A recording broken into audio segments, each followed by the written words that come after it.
ஹல்லேலூயா.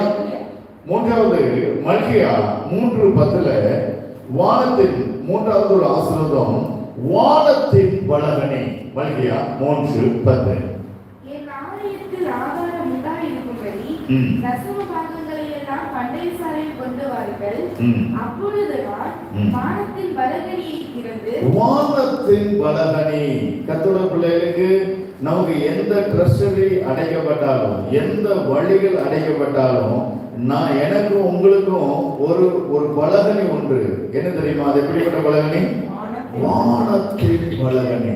சம்பளம் முடிஞ்சிச்சு, கையில ஒண்ணு இல்லை, நாங்க இந்த காரியத்தை செய்யறதுக்கு எங்கிட்ட கையில ஒண்ணு இல்லை.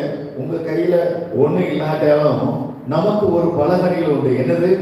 வானத்தின் பலகனிகள். பிலிப்பியர் 4:19 வேதம் சொல்றது, என் தேவன் தம்முடைய மகிமையின் ஐஸ்வர்யத்தின்படி நம்மிடத்துல இருக்கிறதுபடி தேவன் நம்முடைய வாழ்க்கையில ஒருபோதும் செயல்படுகிறது இல்லை.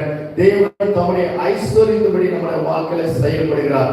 ஏன்னா கர்த்தருடைய பிள்ளைகளுக்கு திறக்கும்படி தேவன் வானத்தின் பலகணிகளை வைத்திருக்கிறார்.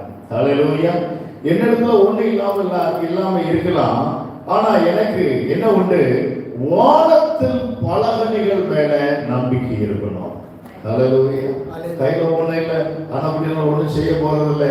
என்கிட்ட இருந்தா செய்வேன். அது நீ விசுவாசியை சொல்றதுக்கே வைக்கப்படணும். விசுவாசத்துல நீதிமான் எப்படி படிப்பானா?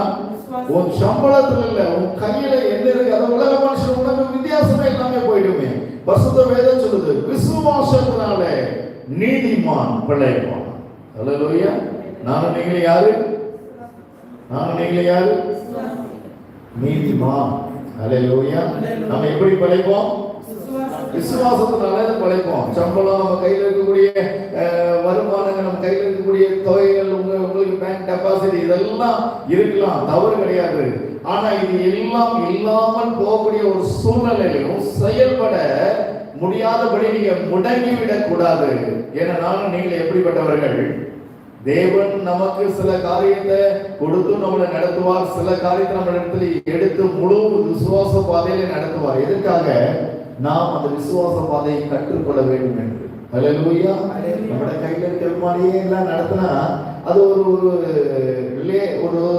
ஒரு பீஸ்ஃபுல்லா இருக்கு. பாருங்க, என் கையில இருக்கு இந்த காரியம் செய்யறேன், கையில இருக்கு இந்த காரியம் செஞ்சேன், ஓகே இந்த காரியம் செய்யறது எவ்வளவு இருக்கு, என் பேக்ரவுண்ட் எவ்வளவு இருக்கு.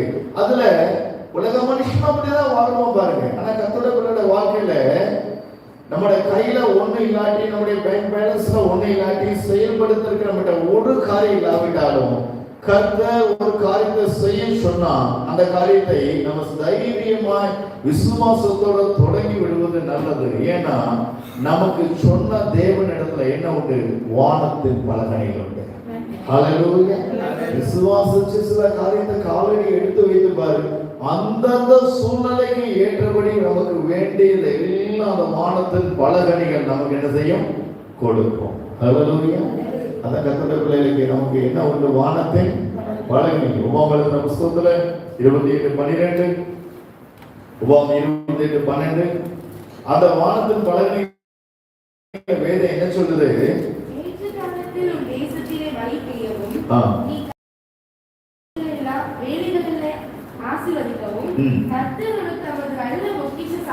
அந்த பொக்கிஷசாலை பற்றி வேதம் சொல்லுதா?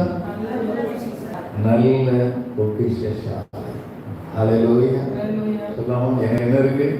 எனக்கு என்ன இருக்கு? நல்ல பொக்கிஷசாலை. ஹல்லேலூயா.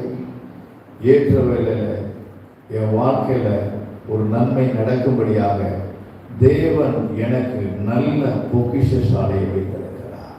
ஹல்லேலூயா. சிலருக்கு எப்பவுமே கிறிஸ்துமஸ் குறித்து பயம் வந்துடும். கிறிஸ்துமஸ் வரும்போது என்ன செய்வாங்க? கர்த்தருடைய பிள்ளைகள் அடிக்கடி நம்ம அறிக்கை செய்யணும், எனக்கு நல்ல பொக்கிஷசாலை உண்டு. ஹல்லேலூயா. தேவன் அதை ஏற்ற வேளையில தரப்பா. தேவன் அதை ஏற்ற வேலை அதுதான் கேட்கிறேன், இல்லாதது கேட்கல. நமக்கு என்ன உண்டு?